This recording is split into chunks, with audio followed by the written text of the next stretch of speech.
Don't ever expect a bond limit for criminals and scammers. They will impersonate charities, government, law enforcement, disaster relief, anyone or anything. They will take down hospitals, schools, infrastructures without a second of loss of sleep for destroying lives and even causing death. This one not only targets Canadians, it targets families with children that need help. On Plug and Play Productions, Kevin Cosgrove, a technician with PC outlets and a cybercrime specialist, is a community advocate who serves on Crime Stoppers, fraud, and scams. Welcome to the show today. Thanks for having you. I commend you for all your work for the community, and you're doing a super job. Thanks, John. It's great to sit and discuss this stuff. I can do that all day long, of course. It's what I do. Yes, tell me Well, how you, sorry for interrupting, but tell me how you got into computers and really briefly, and how you got into stopping crime with Crime Stoppers and so forth. it's a long, long story. I've been doing the computer stuff at least 30 years now. Got into that when, geez, I was still a teenager. So back in the 80s, and home computers were just starting to be a thing, and took an interest way back then, and just kind of stuck with it all through the years. So I actually industry certified and got my papers and all those kinds of good things. But most of the stuff I've learned on the job and doing this for a living. Getting involved with the police. I actually have a lot of friends and even family members who've been on the police force. And way back in the early days, they even got me involved with some of the work they were doing back then.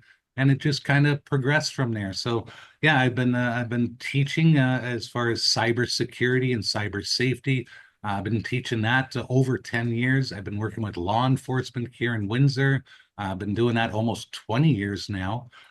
When they go out and give lectures in the community on fraud topics and about cybercrime and those kind of things, we'll actually go up together and present together. So it is a relationship that's been in place for a long, long time, and actually very happy with it. We're making progress, but we got a long way to go getting people educated on this stuff. Now, tell us how the viewers, what do you need to be aware of on your computer or cell phone or what have you? Any Unfortunately, there's a lot of misinformation out there. So I find a lot of times when I give a lecture, give a class, some of the things that people know about cyber safety and about staying safe online, there's definitely been a lot of miscommunications or even for example, like every time I teach a class, at the beginning of the classes, I ask people, all right, who has a hard time remembering their passwords? And of course, everybody puts up their hand. And then what the next question I usually ask them is, well, who told you that that's what you're supposed to do? And then, of course, I just hear a lot of silence. So, people trying to memorize their password, that actually leads into a lot of other problems. So, because they believe they're supposed to memorize their passwords, I've seen even during COVID. I remember an article in our Windsor Star there. Somebody was coming back from Detroit, and they had their COVID passport in their email, and they couldn't remember the email password. So by the time the day was done, he ended up with a $10,000 fine. wow. And if it was just written down somewhere, he could have looked at what was written down and typed in his password. But that belief that you have to memorize these things is a problem. If you see a crime committed, a burglary or something in a store, and you ask 10 people what they saw, you're going to get 10 different answers. So Right. knowing that, that's the system that people are relying on for their passwords, and it's not a reliable system. So because people think they're supposed to memorize their passwords, once they have one memorized, what they do is they'll use that password everywhere they go. So they'll use it for their Amazon, they'll use it for their bank, they'll use it for their credit card because that's the password they remember. But the problem is computers aren't new. They've been around a long time. So the hackers, they know our habits, they know the stats, they know how we behave. So 60% of people reuse passwords over and over in different places. So the Mhm. hackers already know this. So let's say, for example, we just had a simple website for, I don't know, chicken soup recipes, and a hacker can hack into that site, get their email list out of there, and get the passwords of their users. And nobody really thinks anything of it because there's no credit cards in there, there's no money. It's just a recipe website. But the thing is, the hackers know that 60% of that list, they are using that password somewhere else. So they'll take that list from the recipe website and now they'll punch it in at Canada Revenue. They'll punch it in at CIBC. They'll punch it in at Bank of Montreal. And bingo, they walk right in with your password because they know you've used it somewhere else. So that just unpeels people very quickly, and they're often really caught off guard at how all this happened. And meanwhile, you could be safe, your computer's safe, everything you do is safe. The chicken soup recipe website, they got hacked. They released your password, and now your bank account's empty because you use it in the same place. So that's one of the biggest problems that I think that people misunderstand how serious this stuff is with passwords and how to use them properly. So what us people in the industry or people that have already experienced some kind of fraud, what they've learned is just write the passwords down.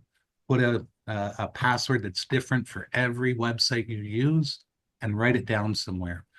In all my years of dealing with the police and dealing with stuff locally, I've never heard of a report of somebody having their house broken into and someone stealing their password book. But every day I get somebody coming in and their accounts have been hacked.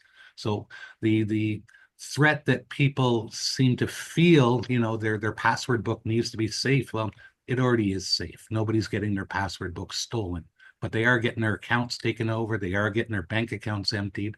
So that stuff happens, but people have a misproportionate level of threat on that stuff. So taking care of that is usually the best start for most people I know. So the cyber hackers are compromising your bank account by your password. Yeah, they're not cracking into the bank. They're not hacking their way in.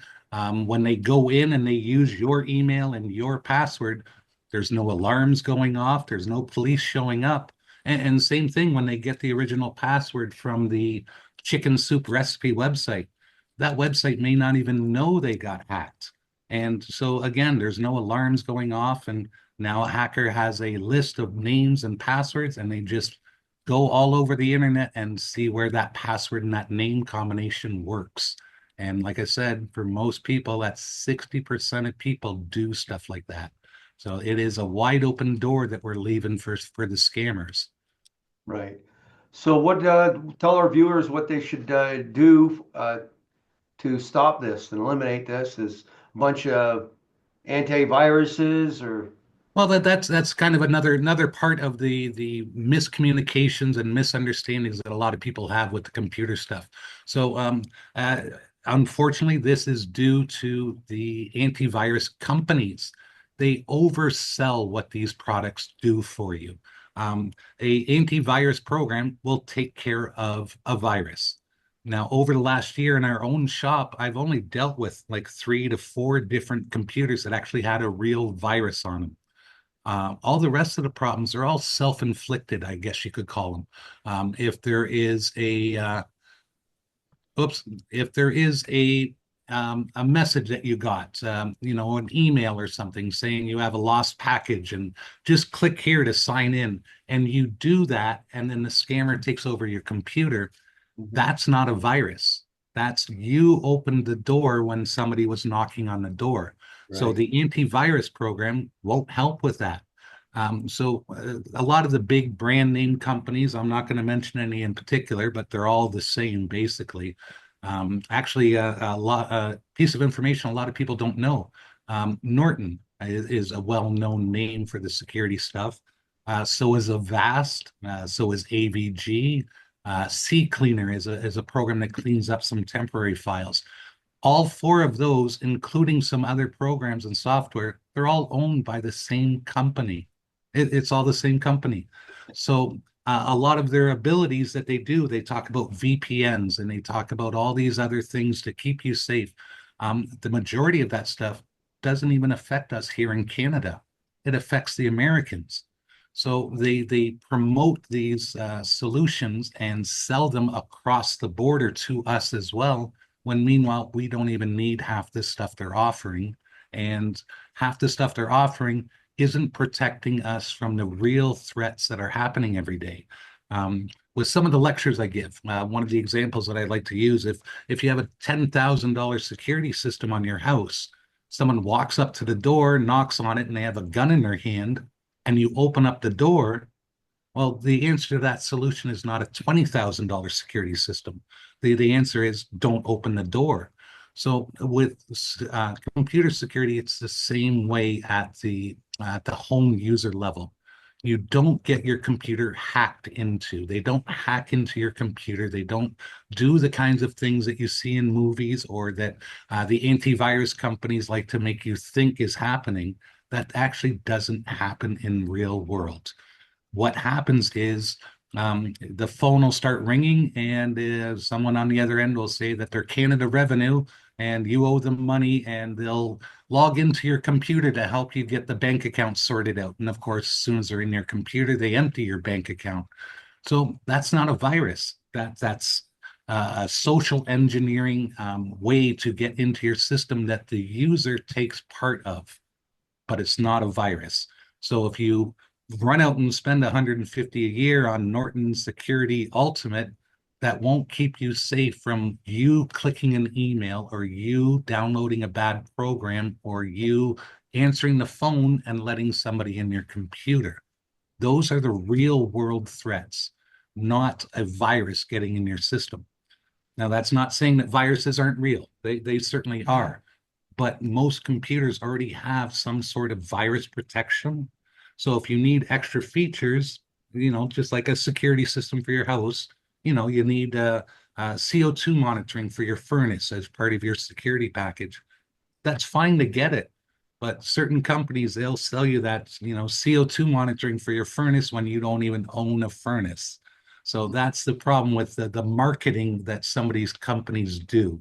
Their product is okay. They're all pretty much all right. I do get a lot of questions from people, is Norton any good, or is McAfee any good, or is AVG any good? They're all fine. My question isn't, are they any good? The question should be, do you need the features that that company's selling you? And for a lot of people, if they're paying 150 a year for their antivirus suite, and I'll ask them, well, which features of that suite do you use? And most of them will say, I have no idea. They just tell me if I don't have it, I'm not safe. So that kind of misinformation, it isn't because people are dumb or, consumers don't know enough about computers. It's because these companies marketed this stuff that way that they make everybody paranoid about the wrong things. They have everybody paranoid about having a virus scanner, but then they don't spend the time teaching you, hey, don't answer the phone if they're saying they're from Microsoft. So the real threats people don't address enough and focus too much on these security programs that offer a real solution, but a solution to a problem that people aren't actually having. One of the things I hear a lot about is some of the scam emails or phishing emails, and they say that your IP address has been compromised. And of course, people get really upset and panicked, and they got to fix their computer. And then I'll ask them, well, do you know what it means if your IP address was compromised? No, they don't. They have no idea. So it's just this fluff terms that the scammers use to scare consumers or scam victims into complying. And unfortunately, I hate to say it, but that's the same kind of tactics that these security companies use in their marketing. They market to make you afraid of what might happen without ever having a discussion with you if you actually experience those kinds of problems in the real world. So having some knowledge, that is way more important than any kind of security product. So that'd be my best kind of advice is take time to learn about the scams. If you know it's a scam when you get an email that your Tim Hortons account is compromised, or they're going to shut down your Amazon, or there's a UPS package waiting for you, just click here to trace it. if you already know those are scams, you don't need any kind of product on your computer. You just hit delete on that email because you know it's not real. So education is way more beneficial than worrying about the products. That would be my best recommendation for anybody in the security stuff. What about fake sites? Yeah, Fake, yeah, they're all there, and that's kind of the thing that kind of preys on people's insecurities about software and antiviruses and all that kind of stuff. You could have a perfectly secure computer, have good passwords, keep your antivirus up to date, do all the things you're supposed to do on your end. Everything's fine, and you go onto Facebook and you click an ad, and all of a sudden there's a pop up on your computer saying, "Oh, your computer's infected. Call this 1-800 number." It's not your computer that was compromised. It's an advertiser or it's an ad company. They got their stuff hacked, and now it's showing you fake warnings. But you yourself are perfectly safe. But not knowing that level of separation, that makes a lot of people at home really scared. If you go onto a fake website or if you go onto a site that says you got viruses or whatever, that anxiety that people feel about all this stuff, that is really what the scammers really prey on. so you get these fake numbers that that they go through your email or your phone, and they want you to touch it. As soon as you touch it and open it up, it's a can of worms, right? Is that what you're It saying? can be. Yeah, absolutely. It certainly can be. And the reason that you open it up or like you have some charge on your Amazon account for a couple $100 and they get you to kind of knee-jerk reaction. So you want to click that email to see what this is all about. Or if there's a message, you own a parking fine and you have to pay it right away. And people want to know what's going on. So that instant knee-jerk of clicking it to see what's happening, Right. that's what the scammers kind of prey on. I think it's curiosity. That's right. That's How the right. hell did I get this? That's right. So they want to see what's happening, and that Exactly. curiosity, they prey on that, and they want to lure you in before you take time to think about it.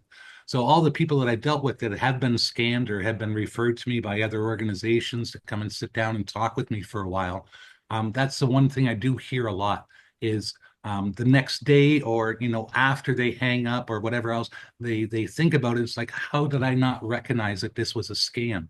And that's the whole point. They want you to knee jerk and react emotionally because you don't think on the same level in those few seconds as you do afterwards. When you take time and you think it through, it's like, well, that sounded kind of silly. This person saying they're my grandson and they're arrested in Kingston, they need bail money.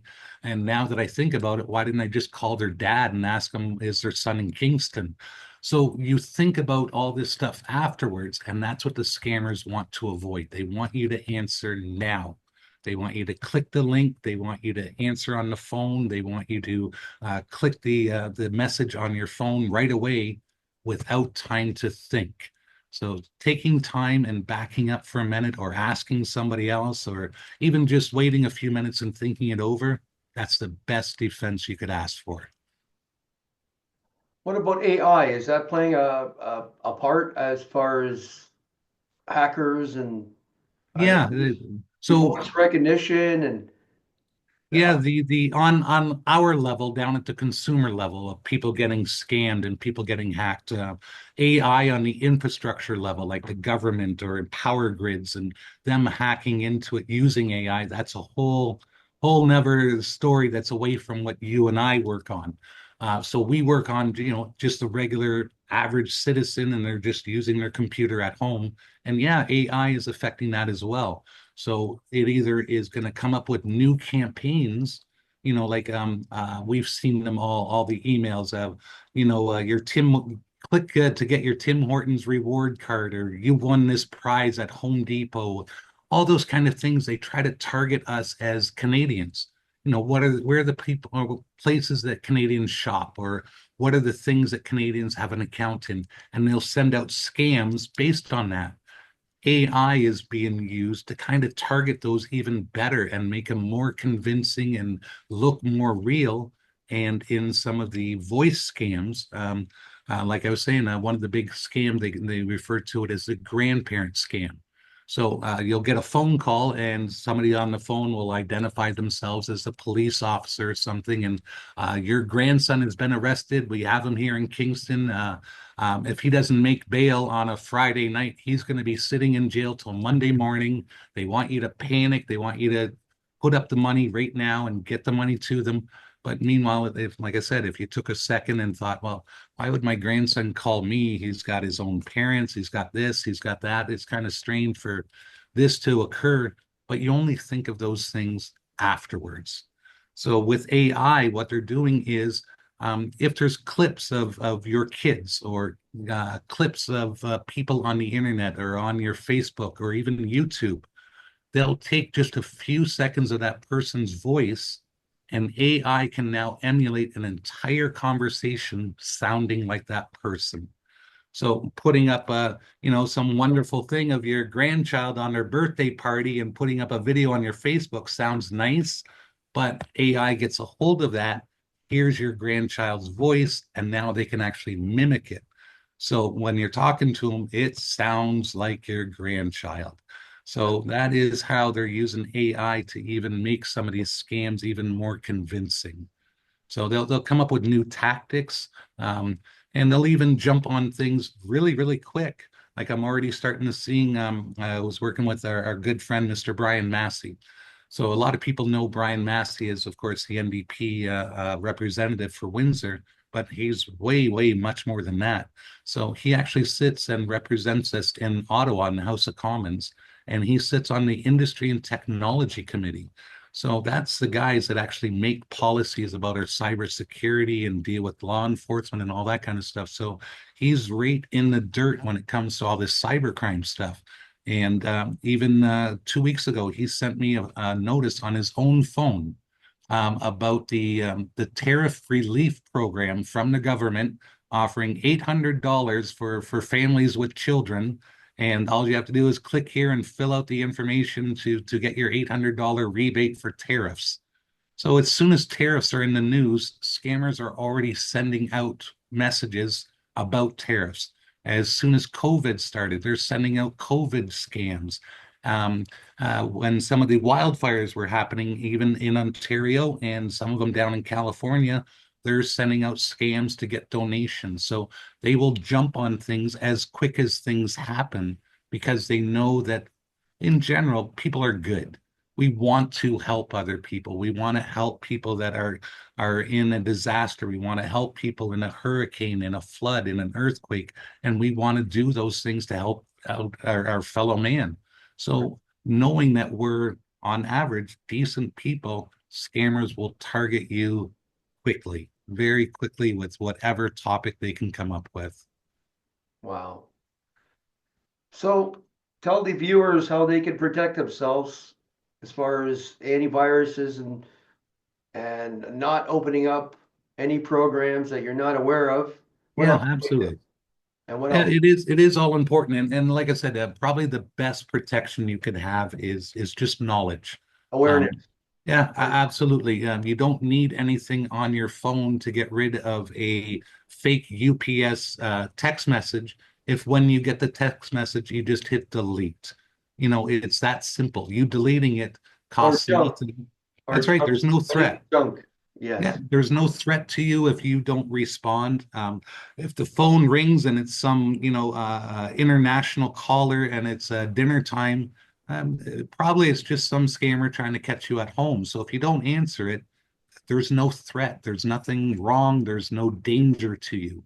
Yeah. You answering the phone and letting them in your computer, or you answering the email or answering the text message, that's when the threat begins, not before. So before that, people can take a deep breath and kind of feel like, you know what, well, I'm not in danger. So if I don't do this or if I don't comply with what they're asking for, everything's fine. So do you need an antivirus? Yes, yes, you definitely need an antivirus. That is a problem, but it's not as big of a problem as some of these companies make it out to be. So it is something that you do need. With scam emails and stuff like that, you can get filtering and can get programs that'll filter all the scams out of there. but you're basically paying for someone else just to delete your junk mail. So just deleting the junk mail is a perfectly valid solution to taking care of that kind of stuff. Um, as far as if there's other products or anything else, I would recommend there's a good program called Malwarebytes that actually scans for a lot of junk that your system wouldn't classify as a virus, but it's still something that's not helpful. So stuff like driver updaters and system optimizers and all those kind of programs, those are all just snake oil and junk, and they don't really do much, but they definitely do send a lot of data back to the company and harvest marketing information because they don't give out these driver updaters and system optimizers for free. There's a price to be paid somewhere. So if this company is giving you these really cool programs, but they don't cost anything, odds are that the cost is usually gathering your data. And whether it's illegal data, like they're stealing your identity, or it's just marketing data, somehow you're paying for it some way or another. So try to avoid junk programs. Keep an antivirus scanner on your system. When it comes to junk mail and junk messages, all that kind of stuff, just delete it. If you are actually worried, like you get an email that says, there's a problem with your credit card, click here to sign in to fix the problem.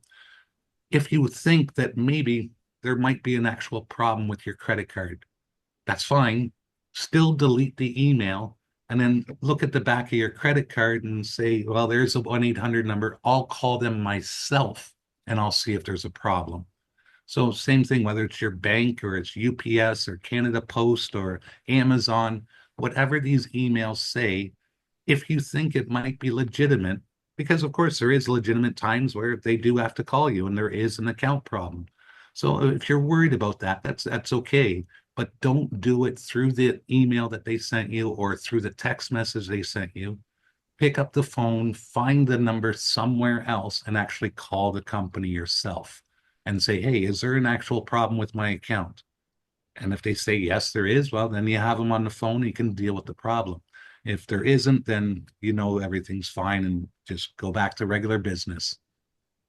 Thank you so much for this valuable information. Yeah, I hope so. We can discuss this anytime, John. Absolutely. I appreciate you taking out the time, and I commend you for all your efforts helping everybody out, the city of Windsor and Crime Stoppers. I'd like to have you back. Yeah, anytime, John. I'm always happy to do that. Thank you. Thank you so All much. right. Talk to All you. right. Be good. You too.